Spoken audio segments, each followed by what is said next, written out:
बिस्मिल्लाहिर्रहमानिर्रहीम अस्सलाम वालेकुम सब दोस्त भाई जिम्मेदारां ਨੂੰ मैं ਤੁਹਾਡਾ ਹੋਸਟ ਆਸਫ ਰਜ਼ਾ ਔਰ ਤੁਸੀਂ ਦੇਖ ਰਹੇ ਹੋ ਮੇਰਾ YouTube ਚੈਨਲ ਆਸਫ ਰਜ਼ਾ ਰਹਿਮਾਨੀ ਟਿਪਸ ਦੇ ਨਾਂ ਤੋਂ। ਅੱਛਾ ਦੋਸਤਾਂ ਦੀ ਖਿਦਮਤ ਵਿੱਚ ਅੱਜ ਹਮੇਸ਼ਾ ਦੀ ਤਰ੍ਹਾਂ ਇੱਕ ਨਵੇਂ ਟਾਪਿਕ ਨਾਲ ਹਾਜ਼ਰ ਹੋਏ ਆ ਜਿਹੜਾ ਅੱਜ ਦਾ ਸਾਡਾ ਟਾਪਿਕ ਬਹੁਤ ਅਹਿਮ ਹੋਣ ਵਾਲਾ ਹੈ। ਇਸ ਟਾਪਿਕ ਤੇ ਵੀਡੀਓ ਸਾਡੇ ਇਸ ਚੈਨਲ ਤੇ ਪਹਿਲੀ ਦਫਾ ਅਪਲੋਡ ਹੋਣ ਵਾਲੀ ਹੈ। ਇਹ ਬਹੁਤ ਅਹਿਮ ਟਾਪਿਕ ਹੈ ਪੂਰੇ ਇਲਾਕੇ 'ਚ ਜਾਂ ਪੂਰੇ ਸੂਬੇ 'ਚ ਜਾਂ ਅਸੀਂ ਕਹਿ ਸਕੀਏ ਪੂਰੇ ਪਾਕਿਸਤਾਨ ਬਲਕਿ ਪੂਰੀ ਦੁਨੀਆ 'ਚ ਕਾਸ਼ਤ ਕੀਤੀ ਜਾਣ ਵਾਲੀ ਇਹ ਜਿਨਸ ਵੈਦ ਜਿਨਸ ਹੈ ਜਿਹੜੀ ਪੂਰੀ ਦੁਨੀਆ 'ਚ ਕਾਸ਼ਤ ਕੀਤੀ ਜਾ ਸਕਦੀ ਹੈ ਔਰ ਲੋਕ ਕਾਸ਼ਤ ਕਰਦੇ ਨੇ। ਕਈਆਂ ਇਲਾਕਿਆਂ ਦੇ ਵਿੱਚ 150 ਪਲੱਸ 150 ਪਲੱਸ ਇਸ ਦਾ ਝਾੜ ਹੈ 150 ਮਨ ਪਲੱਸ। ਕਈਆਂ ਮੁਲਕਾਂ ਦੇ ਅੰਦਰ 200 ਮਨ ਫੀ ਏਕੜ ਵੀ ਝਾੜ ਹੈ ਇਸ ਦਾ।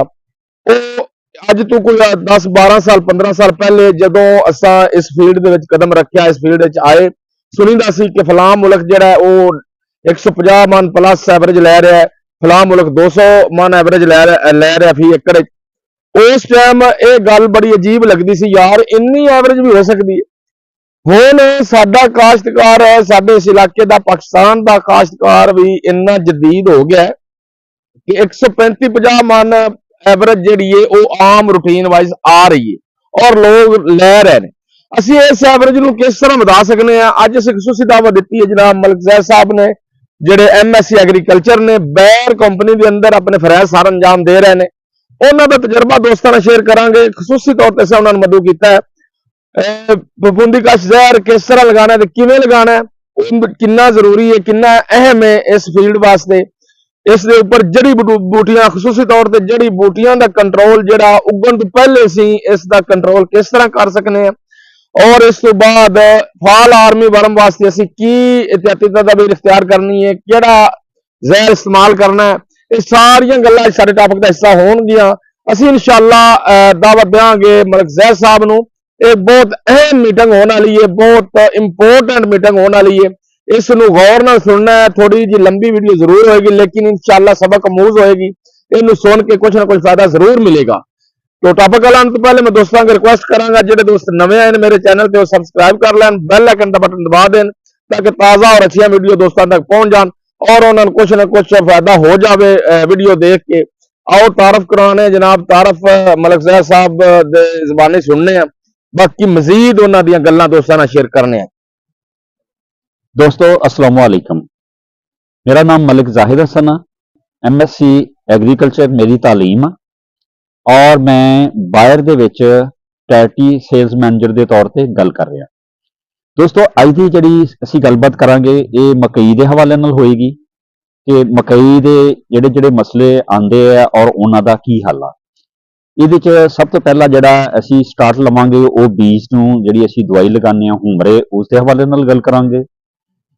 ਉਸ ਤੋਂ ਬਾਅਦ ਅਸੀਂ ਮੱਕੀ ਦੇ ਵਿੱਚ ਜਿਹੜੀ ਜੜੀ ਬੂਟੀਆਂ ਦਾ ਮਸਲਾ ਆਉਂਦਾ ਹੈ ਉਹਦੇ ਤੇ ਅਡਿੰਗੋ ਦੇ ਹਵਾਲੇ ਨਾਲ ਅਸੀਂ ਗੱਲ ਕਰਾਂਗੇ ਔਰ ਇਸ ਤੋਂ ਇਲਾਵਾ ਮੱਕੀ ਤੇ ਜਿਹੜਾ ਫਾਲ ਆਰਮੀ ਵਰਮ ਦਾ ਮਸਲਾ ਆਉਂਦਾ ਹੈ ਉਸ ਦੇ ਹਵਾਲੇ ਨਾਲ ਅਸੀਂ ਗੱਲ ਕਰਾਂਗੇ ਕਿ ਵਾਈਗੋ ਦੇ ਉਹਦੇ ਤੇ ਕੈਸੇ ਅੱਛੇ ਰਿਜ਼ਲਟ ਆ।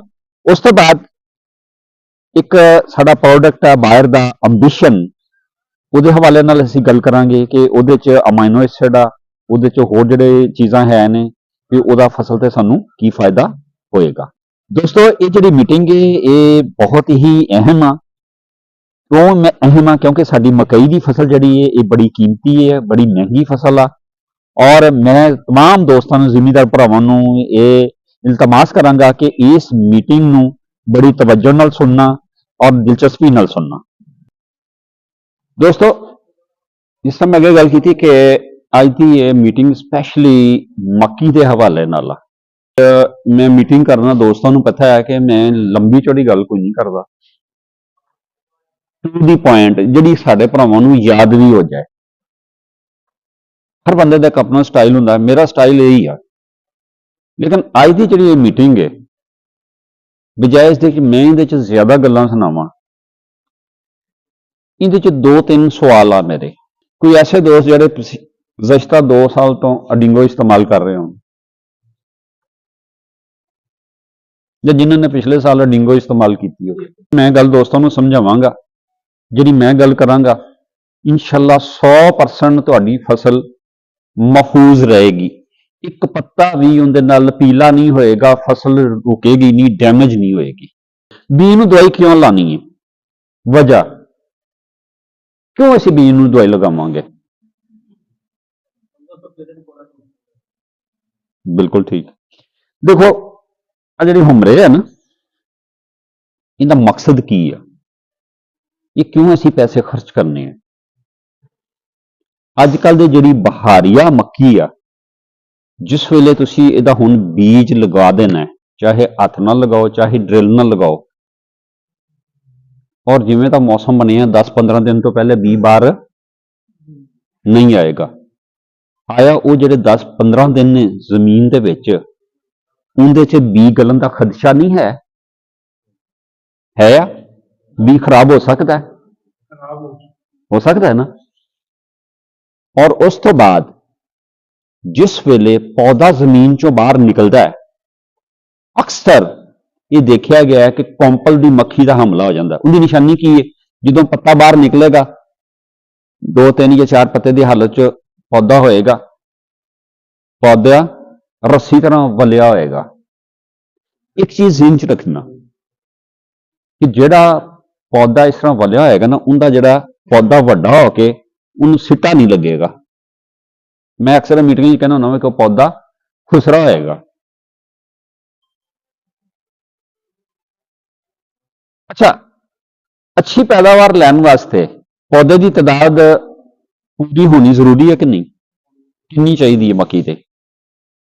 ਮੱਕੀ ਦਾ ਪੌਦਾ ਕਿੰਨਾ ਅੱਛਾ ਹੋਵੇ ਤੇ 125 ਮਣ ਯਕੀਨੀ ਹੋ ਜਾਂਦੀ ਹੈ, ਬਾਕੀ ਸਾਰੀਆਂ ਚੀਜ਼ਾਂ ਨੂੰ ਜ਼ਿਹਨ 'ਚ ਰੱਖਦੇ ਹੋਏ।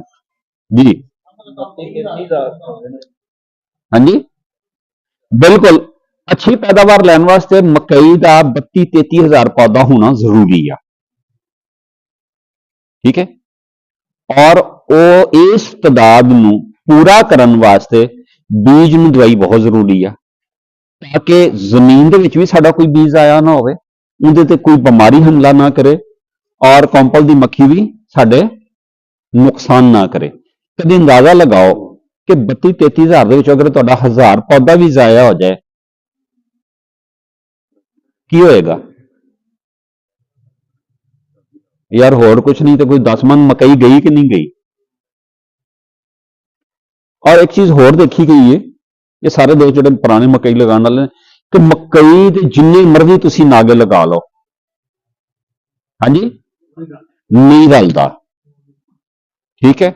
ਉਹ ਐਵੇਂ ਆ ਜਿਹੜਾ ਪੰਜਾਬੀ ਦੀ ਮਿਸਾਲ ਬਣੀ, ਵੇਲੇ ਦੀ ਨਮਾਜ਼ ਤੇ ਕਵੇਲੇ ਦੀਆਂ ਟੱਕਰਾਂ। ਇਸ ਵਾਸਤੇ ਦੇਖੋ ਇੰਨਾ ਮਹਿੰਗਾ ਬੀ, ਅੱਛਾ ਹੁੰਦਾ ਪਤਾ ਕੀ ਹੈ? ਬੀ ਦਾ ਰੇਟ ਇਸ ਵੇਲੇ, ਜਦੋਂ ਬੰਦਾ ਉੱਥੇ ਦੁਕਾਨ ਤੇ ਜਾਂਦਾ, ਬੀ ਦਾ ਰੇਟ ਸੁਣ ਕੇ ਕੰਨਾਂ ਥਾਣੀ ਧੂਣ ਨਿਕਲਦਾ, ਬਹੁਤ ਮਹਿੰਗਾ।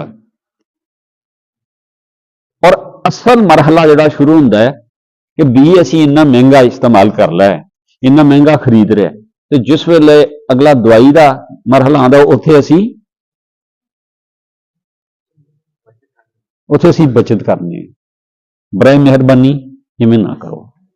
ਠੀਕ ਹੈ। ਜਿਹੜੇ ਦੋਸਤ ਪਿਛਲੇ ਸਾਲਾਂ 'ਚ ਹੁਮਰੇ ਲਗਾਉਂਦੇ ਰਹੇ ਨੇ, ਉਹਨਾਂ ਨੂੰ ਪਤਾ ਹੈ ਕਿ ਹੁਮਰੇ ਇੱਕ ਐਸੀ ਦਵਾਈ ਹੈ ਕਿ ਜਿਹੜੀ ਪੌਦੇ ਨੂੰ, ਬੀਜ ਨੂੰ ਜ਼ਮੀਨ ਤੋਂ ਲੱਗਣ ਵਾਲੀਆਂ ਬਿਮਾਰੀਆਂ ਤੋਂ ਵੀ ਬਚਾਉਂਦੀ ਹੈ, ਔਰ ਦੂਸਰੇ ਨੰਬਰ ਤੇ ਪੌਦਾ ਉਗਦੇ ਨਾਲ ਹੀ ਕੰਪਲ ਦੀ ਮੱਖੀ ਤੋਂ ਵੀ ਮਹਿਫੂਜ਼ ਹੋ ਜਾਂਦਾ ਹੈ। ਜਾਨਵਰ ਉਹਨੂੰ ਨਹੀਂ ਪੱਟਣਗੇ। ਦੇਖੋ ਨਾ, ਤੁਸੀਂ ਪੌਦਿਆਂ ਦੀ ਤਾਦਾਦ ਨੂੰ ਸ਼ੁਰੂ ਤੋਂ ਹੀ ਕੰਟਰੋਲ ਕਰ ਰਹੇ ਹੋ ਹੁਮਰੇ ਲਗਾ ਕੇ। ਠੀਕ ਹੈ। ਔਰ ਤੁਹਾਡੀ ਜਰਮੀਨੇਸ਼ਨ ਮੁਕੰਮਲ ਹੋਈ, ਤੁਹਾਡਾ ਕੋਈ ਪੌਦਾ ਜ਼ਾਇਆ ਨਹੀਂ ਹੋਇਆ, ਤੇ ਮੈਂ ਸਮਝਣਾ ਕਿ ਹੁਮਰੇ ਨੇ ਤਾਂ ਤੁਹਾਡੇ ਪੈਸੇ ਉੱਥੇ ਹੀ ਪੂਰੇ ਕਰਤੇ। ਕੀ ਖਿਆਲ ਆ?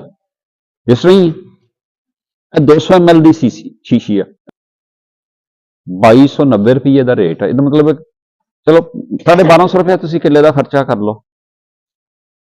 ਇਹਦੇ 'ਚ 2 ਦਵਾਈਆਂ ਨੇ, ਇੱਕ ਜਿਹੜੀ ਬਿਮਾਰੀਆਂ ਤੋਂ ਬਚਾਉਂਦੀ ਹੈ, ਦੂਸਰੀ ਜਿਹੜੀ ਉੱਤੇ ਕੰਪਲ ਦੀ ਮੱਖੀ ਹੋਏਗੀ, ਉਹਦਾ ਹਮਲਾ ਨਹੀਂ ਹੋਏਗਾ। ਠੀਕ ਹੈ।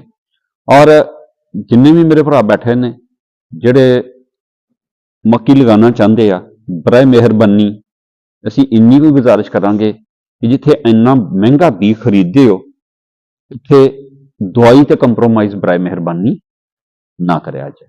ਮੱਕੀ ਤੇ ਲਗਾਓਗੇ ਤੁਹਾਨੂੰ ਪਹਿਲਾ ਸਪਰੇ ਨਹੀਂ ਕਰਨਾ ਪਏਗਾ। ਅਗਰ ਇhtiyatan ਤੁਸੀਂ ਕਰਨਾ ਚਾਹੋ ਤਾਂ ਕਰ ਸਕਦੇ ਹੋ, ਲੇਕਿਨ ਤੁਹਾਨੂੰ ਕਿਸੇ ਕੀੜੇ ਵਾਸਤੇ ਸਪਰੇ, ਕਿਸੇ ਮੱਖੀ ਵਾਸਤੇ ਸਪਰੇ ਨਹੀਂ ਕਰਨਾ ਪਏਗਾ। ਅੱਛਾ, ਅਗਲਾ ਮਰਹਲਾ ਜਿਹੜਾ ਸ਼ੁਰੂ ਹੋ ਗਿਆ ਮੱਕੀ ਉਗਣ ਤੋਂ ਬਾਅਦ, ਜੜੀ ਬੂਟੀ ਦਾ।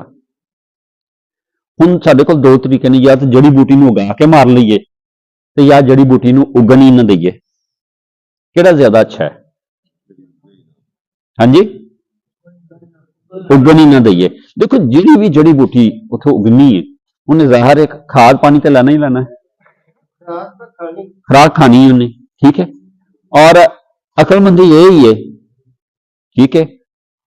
ਔਰ ਬਿਹਤਰੀਨ ਤਰੀਕਾ ਇਹ ਹੀ ਹੈ ਕਿ ਉਹ ਜੜੀ ਬੂਟੀ ਨੂੰ ਆਪਾਂ ਉਗਣ ਹੀ ਨਾ ਦਈਏ। ਕੀ ਖਿਆਲ ਹੈ? ਉਹਦੇ ਵਾਸਤੇ ਬਾਹਰ ਦੀ ਕਿਹੜੀ ਦਵਾਈ ਹੈ? ਹਾਂਜੀ, ਅਡਿੰਗੋ, ਜਿਹਦੇ ਬਾਰੇ ਮੇਰੇ ਭਰਾ ਕਹਿ ਰਹੇ ਸੀ ਕਿ ਪੱਤਰ ਖੱਟੇ ਕਰਦੇ, ਤੇ ਮੈਂ ਕਿਹਾ ਯਾਰ 100% ਗਾਰੰਟੀ ਹੈ ਜੀ। ਸਿਰਫ 4 ਚੀਜ਼ਾਂ ਦਾ ਖਿਆਲ ਰੱਖਣਾ। ਜਿਸ ਵੇਲੇ ਤੁਸੀਂ ਅਡਿੰਗੋ ਦਾ ਸਪਰੇਅ ਕਰਨਾ ਹੈ, ਜਿਸ ਵੇਲੇ ਤੁਸੀਂ ਅਡਿੰਗੋ ਦਾ ਸਪਰੇਅ ਕਰਨਾ ਹੈ, ਤੁਸੀਂ ਅਡਿੰਗੋ ਦਾ ਸਪਰੇਅ ਕਰੋਗੇ, ਅਸੀਂ ਕਿਸ ਚੀਜ਼ ਨੂੰ ਜ਼ਿਹਨ 'ਚ ਰੱਖਦੇ ਹੋਏ ਸਪਰੇਅ ਦਾ ਫੈਸਲਾ ਕਰਾਂਗੇ ਕਿ ਹੁਣ ਕਰਨਾ ਚਾਹੀਦਾ ਜਾਂ ਨਹੀਂ। ਮੌਸਮ ਨਾਲ ਇਹਦਾ ਤਾਲੁਕ ਕੋਈ ਨਹੀਂ। ਹੋਰ ਸਭ ਤੋਂ ਪਹਿਲੀ ਜਿਹੜੀ ਤੁਸੀਂ ਚੀਜ਼ ਦੇਖਣੀ ਹੈ, ਸਭ ਤੋਂ ਪਹਿਲੀ ਸ਼ਰਤ ਨੰਬਰ 1, ਜਾਂ ਐਵੇਂ ਕਹਿ ਲਓ ਕਿ ਇhtiyat ਨੰਬਰ 1, ਕਿ ਤੁਹਾਡੀ ਮੱਕੀ ਦਾ ਪੌਦਾ ਕਿੰਨੇ ਪੱਤੇ ਕੱਢ ਚੁੱਕਿਆ ਹੈ। 24 ਘੰਟਿਆਂ 'ਚ ਨਹੀਂ ਕਰਾਣੀ, ਉੱਗੇ ਤੇ ਕਰਨੀ ਹੈ। ਫਿਰ ਬਿਲਕੁਲ ਮੈਂ ਕਰਨਾ। ਫਿਰ ਜਿਹੜੇ ਦੋਸਤਾਂ ਨੇ, ਦੇਖੋ ਮੇਰਾ ਸਵਾਲ ਕਰਨ ਦਾ ਮਕਸਦ ਵੀ ਇਹੀ ਸੀ ਕਿ ਤਾਂ ਕਿ ਮੈਨੂੰ ਪਤਾ ਚੱਲ ਜਾਏ, ਠੀਕ ਹੈ। ਦੇਖੋ, ਅਸੀਂ ਤੁਹਾਨੂੰ ਦੱਸਣ ਵਾਸਤੇ ਇੱਥੇ ਬੁਲਾਇਆ ਹੈ। ਅਸੀਂ ਜਿਹੜੇ ਤੁਹਾਡੇ ਮਸਲੇ ਆ ਰਹੇ ਨੇ ਤੁਹਾਨੂੰ ਉਹਨਾਂ ਤੋਂ ਬਚਾਉਣ ਵਾਸਤੇ ਤੁਹਾਨੂੰ ਬੁਲਾਇਆ ਹੈ। ਇਹਨੂੰ ਤੁਸੀਂ ਜਿੰਨਾ ਲੇਟ ਕਰੋਗੇ ਉਨਾ ਇਹ ਫਸਲ ਨੂੰ ਰੋਕੇਗੀ ਵੀ ਔਰ ਰਿਜ਼ਲਟ ਨਹੀਂ ਦੇਗੀ। ਇਹਦਾ ਬਿਹਤਰੀਨ ਤਰੀਕਾ ਕੀ ਹੈ? ਜਿਸ ਵੇਲੇ ਤੁਹਾਡਾ ਮੱਕੀ ਦਾ ਪੌਦਾ ਇੱਕ ਪੱਤੇ ਦੀ ਹਾਲਤ 'ਚ ਹੋਵੇ, ਭਜਨ ਸੁਣਨਾ ਸਾਰੇ ਤੋਂ ਜਰਾ ਮੇਰੇ ਲਈ, ਮੱਕੀ ਦਾ ਪੌਦਾ ਬੇਸ਼ੱਕ ਪੂਰੀ ਜਰਮੀਨੇਸ਼ਨ ਵੀ ਨਾ ਹੋਈ ਹੋਵੇ, ਤੁਸੀਂ ਸਮਝਦੇ ਹੋ ਕਿ ਯਾਰ 80% 90% ਪੌਦੇ ਨਿਕਲ ਆਏ ਨੇ।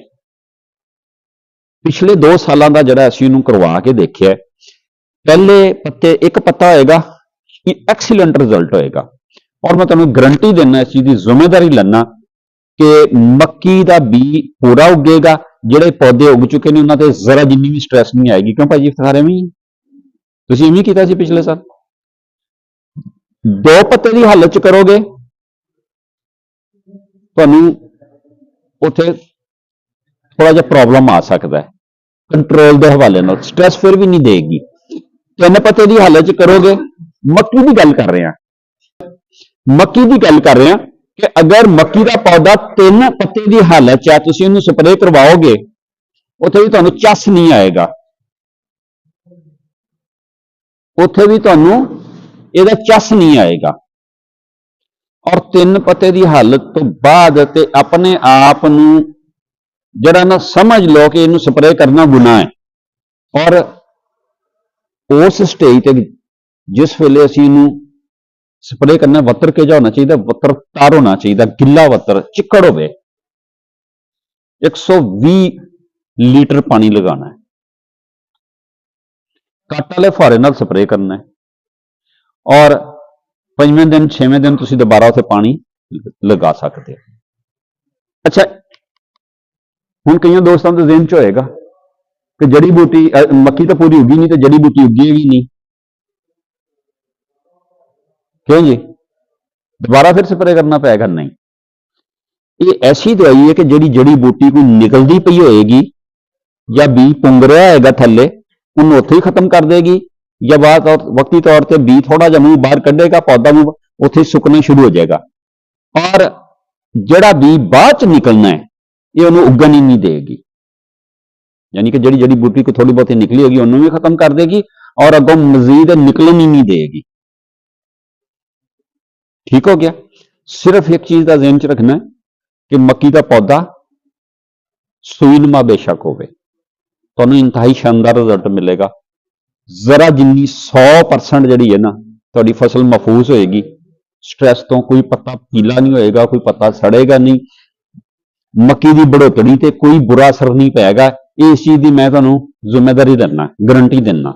लेकिन कोशिश करो अगर लेट ज्यादा तो ज्यादा भी हो जाओ तो दो पत्ते तो उत्ते ना जाओ, फिर मकई होया।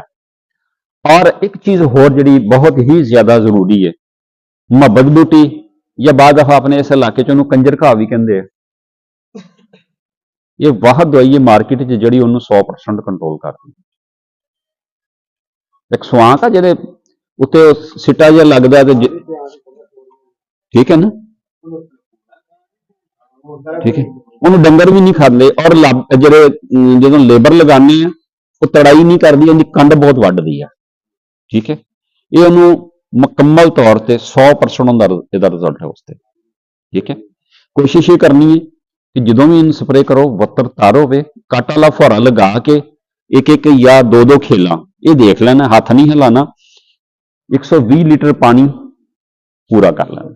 यानी कि 120 लीटर का मतलब 20 लीटर वाली 6 टैंकियां, 5 लीटर वाली 5 टैंकियां होगी, उन्होंने खत्म कर देगी। क्योंकि इसका असर है वत्तर के जरिए, ये जड़ के जरिए और पत्तियां के जरिए डबल एक्शन है। हाँ जी, उत्ते जिथे एक चीज इंच रखना कि जिथे उत्ते वत्तर नहीं ना होएगा उत्थे अक्सर गंद निकलता भी नहीं। ठीक है, अगर पहली अच्छी तैयार की है, और इस वेले मार्केट च कोई ऐसी दवाई नहीं है कि जिहड़ी वत्तर तो बगैर जड़ी बूटी मार दवाई जिहड़ी वत्तर तो बगैर काम कर दी होवे। ਇਹਦਾ फायदा यह है कि ਇਹਦਾ जड़ के जरिए भी असर है और पत्ते के जरिए भी असर है। उत्ते छत के उत्ते बैड के उतली साइड से, खेल की उतली साइड से जिहड़ा भी कोई गंद थोड़ा बहुता भी निकलिया है ना, ये उन्होंने भी खत्म कर देगी। ठीक है, लेकिन जिहड़ा बाद च अगर कोई निकलता है उत्थे, क्योंकि उत्थे वत्तर नहीं है छत के उत्ते, कोठे के उत्ते, अगर वत्तर नहीं होएगा तो फिर इसका जड़ के जरिए असर नहीं होएगा। ठीक हो गया, इसकी एक लेयर बन जाती है, एक तह बन जाती है। इन्हें बाद च गंद जिथे जिथे वत्तर तुहाडा होएगा उतों तक इन्हें गंद नूं दोबारा निकलन नहीं देना, और एंड तक तुहाडी मक्की बिल्कुल साफ रहेगी।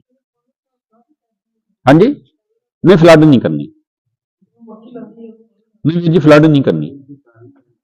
उसकी वजह की है कि जो तुम फ्लड करोगे ना, ये पानी जमीन ने पहले खुश्क होएगी, जमीन पहले पानी पीवेगी, दवाई ज्यादा डूंगी चली जाएगी, उनका तुहानूं कंट्रोल नहीं मिलेगा।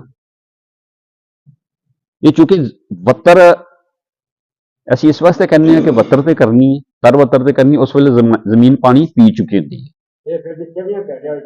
नहीं 24 घंटिया वाली नहीं, ये तुसीं सिर्फ ये देखना कि तुहाडी मक्की का एक एक पत्ता एक एक सुल्लू कढ लिया होवे, उन्हें गंद उगया या नहीं उगया तुसीं कर दो, क्योंकि गंद जी जी दूसरा पानी ला के ना अज लाया स्प्रे उदों ही दूसरे पानी का असीं इस वास्ते नहीं कहांगे वीर जी कि क्योंकि टैंपरेचर बड़ी तेजी नाल वध रहा है, हो सकता है कि दूसरे पानी से तुहाडी मकई 4-4 पत्ते कर जाए। सिर्फ एक सादा जिहा ज़हन च रखो कि मकई एक एक पत्ते की सूई की हालत च होवे बेशक। ठीक है,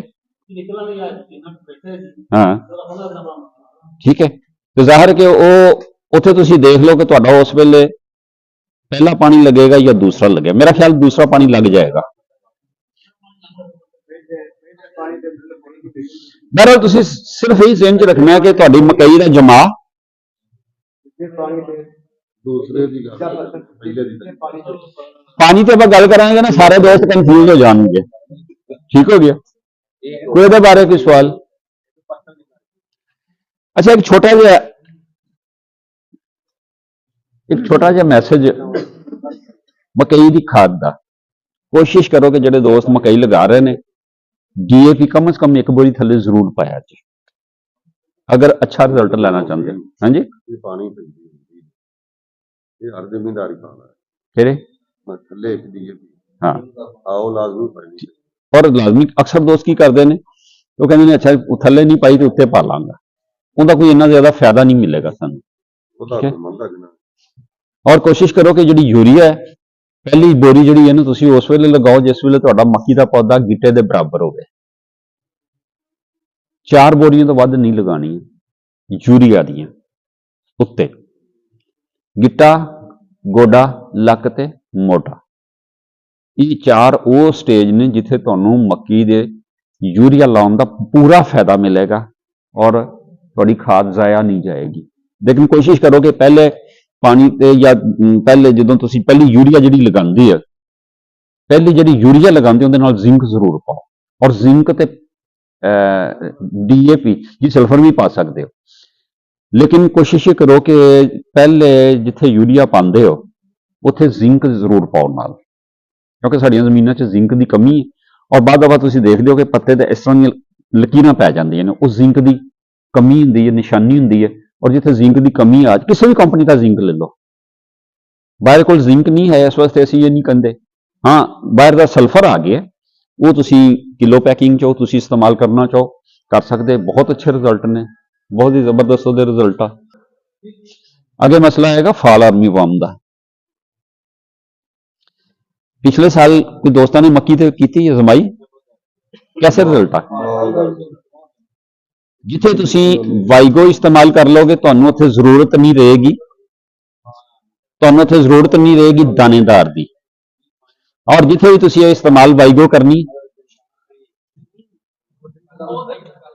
ਹਾਂਜੀ ਜੀ, ਪਹਿਲਾ ਸਪਰੇ ਜਿਸ ਵੇਲੇ ਤੁਸੀਂ ਦਾਣੇਦਾਰ ਪਾਉਂਦੇ ਹੋ, ਦਾਣੇਦਾਰ ਦੀ ਜਗ੍ਹਾ ਤੇ ਤੁਸੀਂ ਇਹਨੂੰ ਸਪਰੇ ਕਰ ਸਕਦੇ ਹੋ, ਦਾਣੇਦਾਰ ਦੀ ਜ਼ਰੂਰਤ ਨਹੀਂ ਰਹੇਗੀ। ਫਾਲ ਆਰਮੀ ਵਾਰਮ, ਪੱਤਾ ਲਪੇਟ, ਲਸ਼ਕਰੀ ਸੁੰਡੀ, ਤਣੇ ਦੀ ਸੁੰਡੀ, ਠੀਕ ਹੈ।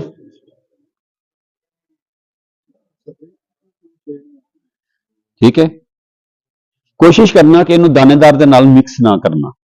ਹੋ ਸਕਦਾ ਕਿ ਉਹਦੀ ਵਜ੍ਹਾ ਨਾਲ ਤੁਹਾਡੇ ਪੱਤੇ ਸੜ ਜਾਣ ਜਾਂ ਉਹਦੇ ਤੇ ਕੋਈ ਪ੍ਰੋਬਲਮ ਆ ਜਾਏ ਜੀ। ਖਾਲੀ ਕੱਲੀ ਦੀ ਸਪਰੇਅ ਕਰਨੀ, ਇਹਦੇ ਨਾਲ ਕੋਈ ਦਵਾਈ ਮਿਕਸ ਵੀ ਨਹੀਂ ਕਰਨੀ। ਠੀਕ ਹੋ ਗਿਆ। ਆਉਣ ਤੋਂ ਪਹਿਲੇ, ਤਣੇ ਦੀ ਸੁੰਡੀ ਆਉਣ ਤੋਂ ਪਹਿਲੇ ਅਸੀਂ ਇਹਨੂੰ ਜਿਹੜੀ ਦਾਣੇਦਾਰ ਪਾਣੀ, ਉਹ ਤਣੇ ਦੀ ਸੁੰਡੀ ਵਾਸਤੇ ਪਾਣੀ ਹੈ। ਔਰ ਇਹੋ ਜਿਹੜਾ ਤੁਸੀਂ ਇਹਦਾ ਵੀ ਸਪਰੇਅ ਕਰਨਾ ਹੈ, ਤਣੇ ਦੀ ਇਹ ਤੁਹਾਡੇ ਕਿੰਨੀਆਂ ਬਿਮਾਰੀਆਂ ਨੂੰ ਕੀੜਿਆਂ ਨੂੰ ਕਵਰ ਕਰੇਗੀ? ਫਾਲ ਆਰਮੀ ਵਰਮ, ਪੱਤਾ ਲਪੇਟ, ਤਣੇ ਦੀ ਸੁੰਡੀ ਤੇ ਲਸ਼ਕਰੀ ਸੁੰਡੀ। ਇਹ ਐਸੀ ਦਵਾਈ ਹੈ ਜਿੰਦਾ ਕੰਟਰੋਲ ਦੂਸਰੀਆਂ ਦਵਾਈਆਂ ਨਾਲੋਂ ਜ਼ਿਆਦਾ। ਲੇਕਿਨ ਇੱਕ ਚੀਜ਼ ਮੈਂ ਇੱਕ ਜਿਹੜੀ ਗੱਲ ਸੁਣਨਾ ਚਾਹ ਰਿਹਾ ਸੀ ਨਾ, ਬਾਰ-ਬਾਰ ਉਹ ਮੈਨੂੰ ਕਿਸੇ ਦੋਸਤ ਨੇ ਨਹੀਂ ਕਹੀ, ਇਹਦਾ ਜਿਸ ਵੇਲੇ ਤੁਸੀਂ ਵਾਈਗੋ ਦਾ ਸਪਰੇਅ ਕਰਨਾ ਹੈ, ਇਸ ਤਰੀਕੇ ਨਾਲ ਸਪਰੇਅ ਕਰਨਾ ਹੈ ਕਿ ਗੁਲੀ ਦੇ ਵਿੱਚ ਦਵਾਈ ਪੈਂਦੀ ਜਾਏ, ਹੱਥ ਹਿਲਾ ਕੇ ਨਹੀਂ ਕਰਨਾ। ਠੀਕ ਹੈ। ਜਾਂ 3-4 ਜਿਹੜੇ ਫੁਹਾਰੇ ਲੱਗੇ ਹੁੰਦੇ ਨੇ, ਉਹ ਫੁਹਾਰੇ ਲਗਾ ਲਓ, ਗੁਲੀ ਦੇ ਵਿੱਚ ਦਵਾਈ ਜਾਣੀ ਬਹੁਤ ਜ਼ਰੂਰੀ ਹੈ। ਉੱਥੇ ਫਾਲ ਆਰਮੀ ਵਾਰਮ ਨਹੀਂ ਆਏਗੀ, ਪੱਤਾ ਲਪੇਟ ਨਹੀਂ ਆਏਗੀ, ਤਣੇ ਦੀ ਸੁੰਡੀ ਨਹੀਂ ਆਏਗੀ, ਲਸ਼ਕਰੀ ਸੁੰਡੀ ਨਹੀਂ ਆਏਗੀ। ਠੀਕ ਹੈ।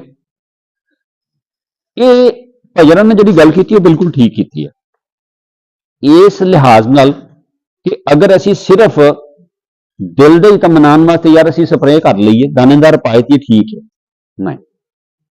ਮੈਂ ਅੱਗੇ ਗੱਲ ਕੀਤੀ ਹੈ ਕਿ ਮੱਕੀ ਇਸ ਵੇਲੇ ਬੜੀ ਮਹਿੰਗੀ ਫਸਲ ਆ, ਔਰ ਅੱਛੀ ਪੈਦਾਵਾਰ ਲੈਣ ਵਾਸਤੇ ਤੁਹਾਨੂੰ ਹਰ ਪੌਦਾ ਬਚਾਉਣਾ ਪਏਗਾ, ਹਰ ਛੱਲੀ ਬਚਾਉਣੀ ਪਏਗੀ, ਅਗਰ ਅੱਛੀ ਪੈਦਾਵਾਰ ਲੈਣੀ ਹੈ। ਨਹੀਂ ਤੇ ਫਿਰ ਠੀਕ ਹੈ, ਜਿਸ ਤਰ੍ਹਾਂ ਦੇ ਵੀ ਹੋ ਗਈ, ਸਾਲੇ 'ਚ ਵੇਚਦੇ ਆ ਜੀ, ਪੱਠਿਆਂ 'ਚ ਵੇਚਦੇ ਆ ਜੇ, ਤੇ ਫਿਰ ਚਲੋ ਜਿਹੜੀ ਵੀ ਕੋਈ 100 ਮਨ, ਕੋਈ 90 ਮਨ ਹੋ ਗਈ, ਠੀਕ ਹੈ ਨਾ। ਲੇਕਿਨ ਅਗਰ ਤੁਸੀਂ ਜਿੰਨੇ ਵੀ ਆਪਰੇਸ਼ਨ ਕਰਨੇ ਨੇ, ਜਿੰਨੀ ਵੀ ਦਵਾਈ ਦਾ ਤੁਸੀਂ ਇਸਤੇਮਾਲ ਕਰਨਾ ਹੈ, ਮੈਂ ਇਹ ਨਹੀਂ ਕਹਿੰਦਾ ਕਿ ਤੁਸੀਂ ਸਿਰਫ ਬਾਹਰ ਵਾਸਤੇ ਹੀ ਇਹਤਿਆਤ ਕਰਨੀ, ਤੁਸੀਂ ਜਿਹੜੀ ਵੀ ਕੰਪਨੀ ਦੀ ਦਵਾਈ ਇਸਤੇਮਾਲ ਕਰਦੇ ਹੋ ਉਹਨੂੰ ਇੱਕ ਅੱਛੇ ਤਰੀਕੇ ਨਾਲ, ਇੱਕ ਭਰਪੂਰ ਤਰੀਕੇ ਨਾਲ, ਪੂਰੀ ਜ਼ਿੰਮੇਵਾਰੀ ਨਾਲ ਜਿਹੜਾ ਨਾ ਉਹਦਾ ਸਪਰੇਅ ਕਰਾਓ। ਉਹਦੇ ਆਪਣੇ ਦਾਣੇਦਾਰ ਅਗਰ ਪਾਉਣਾ ਚਾਹੁੰਦੇ ਹੋ, ਦਾਣੇਦਾਰ ਨੂੰ ਅੱਛੇ ਤਰੀਕੇ ਨਾਲ ਜਿਹੜੀ ਇਸਤੇਮਾਲ ਕਰੋ। ਲੇਕਿਨ ਦੇਖੋ ਦੁਨੀਆ ਹੁਣ ਜਾ ਰਹੀ ਹੈ ਅੱਗੇ। ਅਕਸਰ ਦੇਖਿਆ ਹੋਇਆ ਕਿ ਕਈ ਸਾਲ ਸੁਣੀਦਾ ਕਿ ਯਾਰ ਅੱਜ ਫਲਾਨੀ ਜਗ੍ਹਾ ਤੇ ਦਾਣੇਦਾਰ ਪਾ ਰਹੇ ਸੀ, ਉਹ ਬੰਦਾ ਡਿੱਗ ਪਿਆ। ਠੀਕ ਹੈ। ਇੱਕ ਐਸੀ ਦਵਾਈ ਹੈ ਜਿਹੜੀ ਤੁਹਾਡੇ ਵਾਸਤੇ, ਤੁਹਾਡੇ ਮਾਹੌਲ ਵਾਸਤੇ ਬਹੁਤ ਜ਼ਿਆਦਾ ਮਹਫੂਜ਼ ਆ। ਅਗਰ ਤੁਸੀਂ ਕਦੀ ਇਹ ਵਾਈਗੋ ਦਾ ਪੈਕ ਕਿਸੇ ਦੋਸਤ ਨੂੰ ਅਗਰ ਇਤਫਾਕ ਹੋਵੇ, ਇਹਨਾਂ ਨੇ ਇੱਥੇ ਪੜ੍ਹ ਕੇ ਦੇਖਿਆ ਜੇ ਜ਼ਰਾ, ਠੀਕ ਹੈ। ਇਹ ਦੇਖੋ ਪਿਆਜ਼ ਤੇ ਮਿਰਚ ਤੇ ਟਮਾਟਰ ਤੇ, ਠੀਕ ਹੈ, ਸਪਰੇਅ ਤੋਂ ਕਿੰਨੇ ਦਿਨ ਬਾਅਦ ਤੁਸੀਂ ਇਸਤੇਮਾਲ ਕਰ ਸਕਦੇ ਹੋ। ਪਿਆਜ਼, ਟਮਾਟਰ ਔਰ ਮਿਰਚ, ਅੱਜ ਤੁਸੀਂ ਇਹਦਾ ਸਪਰੇਅ ਕੀਤਾ, ਸਵੇਰੇ ਤੁਸੀਂ ਉਹ ਸਬਜ਼ੀ ਆਪਣੇ ਘਰ ਇਸਤੇਮਾਲ ਕਰ ਸਕਦੇ ਹੋ। ਇਹ ਮੈਂ ਨਹੀਂ ਕਹਿ ਰਿਹਾ, ਉੱਤੇ ਲਿਖਿਆ ਹੋਇਆ ਹੈ। ਤੇ ਕੰਪਨੀ, ਬਾਹਰ ਕੰਪਨੀ ਐਡੀ ਗੈਰ ਜ਼ਿੰਮੇਦਾਰ ਨਹੀਂ ਹੈ ਕਿ ਐਵੇਂ ਲੋਕਾਂ ਨੂੰ ਜ਼ਹਿਰ ਖਵਾਉਂਦੀ ਫਿਰੇ। ਬਾਹਰ ਇੱਕ ਜ਼ਿੰਮੇਦਾਰ ਕੰਪਨੀ ਹੈ। ਇੱਕ ਤੁਸੀਂ ਅਗਰ ਨੈਟ ਤੇ ਜਾ ਕੇ ਦੇਖੋ ਨਾ, ਤੇ 160 ਮੁਲਕਾਂ, 160 ਸਾਲ ਹੋ ਗਏ ਨੇ ਕੰਪਨੀ ਨੂੰ, ਔਰ 142 ਮੁਲਕਾਂ 'ਚ ਇਹਦਾ ਕੰਮ ਹੈ। ਕੰਪਨੀ ਮਾਹੌਲ ਨੂੰ, ਇਨਸਾਨੀ ਸਿਹਤ ਨੂੰ ਬਹੁਤ ਜ਼ਿਆਦਾ ਅੱਗੇ ਰੱਖਦੀ ਹੈ, ਔਰ ਸਾਡੇ ਬਹੁਤ ਸਾਰੇ ਐਸੇ ਪ੍ਰੋਡਕਟ ਅੱਗੇ ਆ ਰਹੇ ਨੇ ਕਿ ਜਿਹੜੇ ਇਨਸਾਨੀ ਸਿਹਤ ਵਾਸਤੇ, ਮਾਹੌਲ ਵਾਸਤੇ ਇੰਤਹਾਈ ਜ਼ਿਆਦਾ ਮਹਫੂਜ਼ ਨੇ। ਤੁਸੀਂ ਸਾਰੇ ਦੋਸਤ ਚਾਹੁੰਦੇ ਨੇ ਕਿ ਯਾਰ ਅਸੀਂ ਕੋਈ ਐਸੀ ਖੁਰਾਕ ਵੀ ਨਾਲ ਹੋਵੇ, ਕੋਈ ਐਸੀ ਖੁਰਾਕ ਵੀ ਨਾਲ ਹੋਵੇ ਕਿ ਜਿਹਦੀ ਵਜ੍ਹਾ ਨਾਲ ਕੋਈ ਐਸਾ ਟਨ, ਕੋਈ ਐਸਾ ਟੀਕਾ ਕਿ ਜਿਹਦੀ ਵਜ੍ਹਾ ਨਾਲ ਸਾਡੀ ਫਸਲ ਦੀ ਬੜੋਤਰੀ ਅੱਛੀ ਹੋਵੇ, ਉਹਦਾ ਅਠਾਹ ਅੱਛਾ ਹੋਵੇ। ਅੰਬੀਸ਼ਨ ਅੱਧਾ ਲੀਟਰ ਦੋਨੋਂ ਪੈਕਿੰਗ 'ਚ, ਇਹਨੂੰ ਤੁਸੀਂ ਕਿਸੇ ਵੀ ਫਸਲ ਤੇ ਕਿਸੇ ਵੀ ਸਟੇਜ ਤੇ ਕਰ ਸਕਦੇ ਹੋ। ਤੁਸੀਂ ਕਹੋਗੇ ਜੀ ਇਹਦੇ 'ਚ ਅਮਾਈਨੋ ਐਸਿਡ 19 ਕਿਸਮ ਦਾ, ਠੀਕ ਹੈ, ਨਾਲ ਇਹਦੇ ਫੈਲਵਿਕ ਐਸਿਡ ਆ, ਨਾਲ ਇਹਦੇ 'ਚ ਜ਼ਿੰਕ, ਬੋਰਾਨ ਤੇ ਮੈਂਗਨੀਜ਼ ਆ। ਦੂਸਰੇ ਲਫ਼ਜ਼ਾਂ 'ਚ ਇਹਦੇ ਵਿੱਚ ਹਰ ਉਹ ਖੁਰਾਕ ਸ਼ਾਮਲ ਆ ਜਿਹੜੀ ਸਾਡੇ ਪੌਦੇ ਨੂੰ ਚਾਹੀਦੀ ਹੈ। ਲੇਕਿਨ ਇੱਕ ਚੀਜ਼ ਜ਼ਿਹਨ 'ਚ ਰੱਖਣਾ, ਇਹਦੇ 'ਚ NPK ਨਹੀਂ ਹੈ, ਨਾ ਇਹਦੇ ਨਾਈਟ੍ਰੋਜਨ ਹੈ, ਨਾ ਫਾਸਫੋਰਸ ਹੈ, ਨਾ ਪੋਟਾਸ਼ ਆ। ਹੁਣ ਕਈ ਦੋਸਤ ਕਹਿਣਗੇ ਜੀ ਫਿਰ ਅਸੀਂ ਕਿਉਂ ਪਾਈਏ? ਉਹ ਭਾਈ ਜਿਹੜੀ ਤੁਸੀਂ DAP ਪਾ ਰਹੇ ਹੋ, ਜਿਹੜੀ ਯੂਰੀਆ ਪਾ ਰਹੇ ਹੋ, ਕੀ ਚੀਜ਼ ਹੈ? NPK ਹੀ ਆ। ਇਸ ਵਾਸਤੇ ਬਜਾਏ ਇਸਦੇ ਕਿ ਤੁਸੀਂ ਨਮਕ ਦੇ ਵਿੱਚ ਹੋਰ ਜਾਂ ਚੀਨੀ ਦੇ ਵਿੱਚ ਹੋਰ ਚੀਨੀ ਪਾਈ, ਜੋ ਬਿਹਤਰ ਇਹ ਹੈ ਕਿ ਕੋਈ ਐਸੀ ਚੀਜ਼ ਪਾਈਏ ਕਿ ਉਹਦੇ ਤੋਂ ਹਟ ਕੇ ਹੋਵੇ, ਜਿਹੜਾ ਸਾਨੂੰ ਪੈਦਾਵਾਰ 'ਚ ਇਜ਼ਾਫਾ ਦੇਵੇ। ਜਿਹੜਾ ਅੱਧਾ ਲੀਟਰ ਹੈ ਨਾ, ਇਹ ਤੁਸੀਂ 1.5 ਕਿੱਲੇ ਤੇ ਕਰਨਾ ਹੈ, ਤੇ ਲੀਟਰ 3 ਕਿੱਲਿਆਂ ਤੇ। ਕੰਪਨੀ ਦੀ ਰਿਕਮੈਂਡੇਸ਼ਨ ਹੈ ਕਿੱਲੇ ਦੀ, ਲੇਕਿਨ ਸਾਨੂੰ 1.5 ਕਿੱਲੇ ਦੇ ਤੇ ਬਹੁਤ ਅੱਛੇ ਰਿਜ਼ਲਟ ਮਿਲੇ ਆ, ਫਸਲ ਜਿਹੜੀ ਮਰਜ਼ੀ ਹੋਵੇ। ਜੀ ਦੋਸਤਾਂ ਨੇ ਮਲਕ ਸਾਹਿਬ ਦੀਆਂ ਗੱਲਾਂ ਸੁਣੀਆਂ, ਉਹਨਾਂ ਦੇ ਤਜਰਬੇ ਦਾ ਨਿਚੋੜ ਜਿਹੜਾ ਸੀ, ਉਹਨਾਂ ਦਾ ਜਿਹੜਾ ਹੁਣ ਤੱਕ ਦਾ ਤਜਰਬਾ ਵੀ ਹੈ, ਔਰ ਉਹਨਾਂ ਦੀ ਤਾਲੀਮ ਦੇ ਮੁਤਾਬਕ ਵੀ ਉਹਨਾਂ ਨੇ ਆਪਣੀਆਂ ਗੱਲਾਂ ਦੋਸਤਾਂ ਨੂੰ ਦੱਸੀਆਂ। ਉਮੀਦ ਕਰਨੇ ਆ ਕਿ ਦੋਸਤ ਇਹਨਾਂ ਗੱਲਾਂ ਨੂੰ ਸੁਣ ਕੇ ਕੁਝ ਨਾ ਕੁਝ ਫਾਇਦਾ ਹਾਸਲ ਜ਼ਰੂਰ ਕਰਨਗੇ, ਮੁਸਤਫੀਜ਼ ਹੋਣਗੇ। ਮੈਂ ਦੋਸਤਾਂ ਅੱਗੇ ਰਿਕੁਐਸਟ ਕਰਾਂਗਾ ਕਿ ਦੋਸਤ ਇਹਨਾਂ ਗੱਲਾਂ ਤੇ ਅਮਲ ਕਰਕੇ ਫਫੂੰਦੀ ਕਸ਼ ਜ਼ਹਿਰ ਇਸ ਤਰ੍ਹਾਂ ਲਗਾ ਕੇ ਫਾਲ ਆਰਮੀ ਵਰਮ ਵਾਸਤੇ ਜਿਹੜੀ ਮਲਕ ਸਾਹਿਬ ਨੇ ਰਿਕਮੈਂਡੇਸ਼ਨ ਕੀਤੀ ਹੈ, ਉਹਦੇ ਤੇ ਅਮਲ ਕਰਕੇ ਦੋਸਤ ਭਰਪੂਰ ਫਾਇਦਾ ਹਾਸਲ ਕਰ ਸਕਦੇ ਨੇ। तो इजाजत दो, अल्लाह हाफिज।